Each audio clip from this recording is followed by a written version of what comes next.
2018년 한 해를 돌아보는 시간, 오늘은 한반도 정세와 평화 통일을 위한 기독교계의 활동을 짚어보도록 하겠습니다. 네, 스튜디오에 김인혜 기자 나와 있습니다. 안녕하십니까. 안녕하세요. 2018년을 돌아보면 한반도 정세에 정말 많은 일이 있었습니다. 아마 이렇게 남북 관계가 평화적인 분위기로 나아갈지 예상하기 쉽지 않았을 것 같습니다. 올 한 해 어떻게 평가하고 계시나요? 네, 올 한 해는 정말 연초부터 격동적인 시간이었는데요. 작년만 보더라도 4월, 6월, 10월 이 전쟁 위기설이 돌면서 한반도를 좀 짓누르고 있던 시절에 앞으로 남북 대화는 할 수 있을지, 또 문제는 이 북핵 문제인데 핵 문제를 좀 어떻게 해결을 좀 할 수 있을지에 대해 좀 불안했었거든요.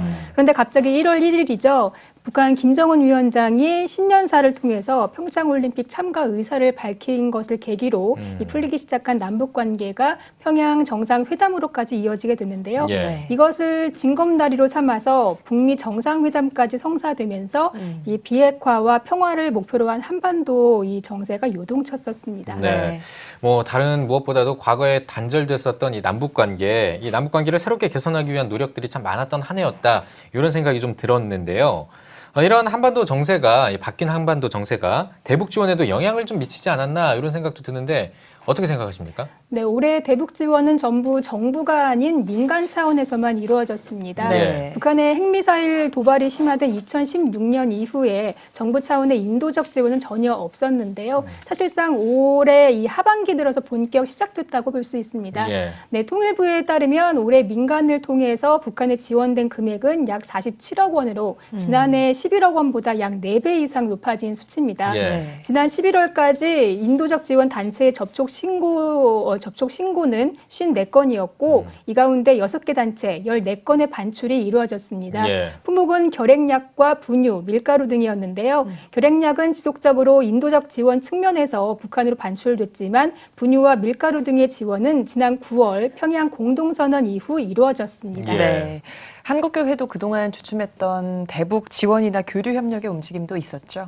네, 그렇습니다. 교계도 이 대북 지원에 있어서 직접적으로는 할 수 있었던 것은 아니었지만 교단별로 또 연합 단체별로 또 아니면 큰 교회들은 교회별로 시도하고 이전에 관계를 갖고 있었던 단위들마다 새롭게 접촉을 시도하면서 대북 지원을 활발하게 하기 위한 밑작업을 한 해였습니다. 그 결과로 인해서 북한에서 큰 사업들이 이어질 것으로 보이는데요. 네.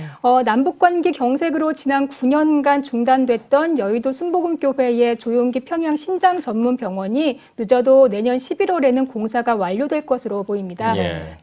남북 나눔 역시 중단됐던 황해북도 천덕리의 시범마을 조성 사업을 다시 추진할 계획입니다. 예. 집 400채를 추가로 짓고요. 짓담한 학교도 다시 올릴 예정입니다.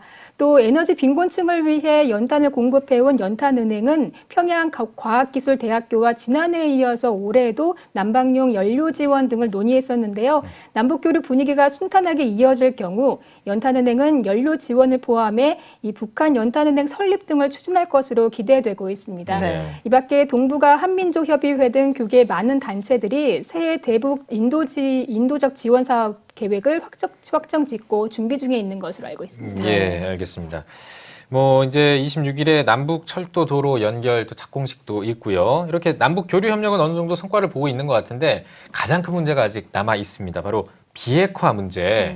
이 문제가 남아 있는데 2019년 그러니까 내년 남북 관계 어떻게 좀 전망하시는지도 궁금합니다. 네, 사실은 이 북한의 정책에 대해서 어떤 신뢰를 주느냐 예. 그리고 어떻게 협력하느냐에 따라서 이 북한의 대남 정책 아니면 한반도 정책도 열매를 맺는 일이 달라질 겁니다. 예. 그런 의미에서 모두의 관심이 쏠리는 게 북한의 이 내년 신년사입니다.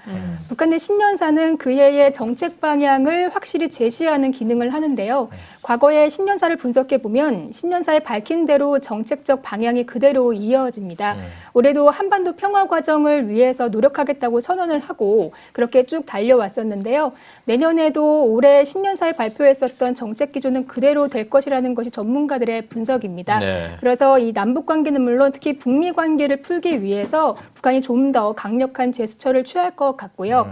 남쪽에 대해서는 우리 정부가 중요한 역할을 했다는 것을 북한도 잘 알고 있기 때문에 교류 활성화와 경제 협력을 제한하면서 적대적인 감정을 표하거나 그러지는 않을 것이라 전망되고 있습니다. 네. 북한의 내년 신년사 지켜보겠습니다.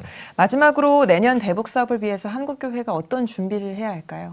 네, 전문가들은 남북의 통일을 지향해 간다면 이 내년에도 최소한의 교류 협력 이 사업은 어떠한 상황에서도 지속돼야 한다고 강조합니다. 네. 아무래도 교계에서는 북한 교회를 상대하려면 조선 그리스도 연맹이라는 단체를 통해야 하는데 조구련 쪽에서는 최근에 남한 측에 있는 이 교계 모든 단체들이 이 창구를 하나로 해달라는 요청을 해왔었고요. 네. 그것을 계기로 교계 내에선 교류 활성화를 위한 연합체를 구성해서 협력 사업을 계획하고 있습니다. 네. 이제 앞으로는요, 교계 차원의 대북 지원을 하기 위한 준비를 하는 것과 동시에 또 국제 이슈가 된 이 북한의 핵 문제를 좀 어떻게 풀어갈 것인가 함께 고민하면서 대북 협력, 대북 지원에 나서야 될 시점이 아닌가 싶습니다. 네, 잘 들었습니다.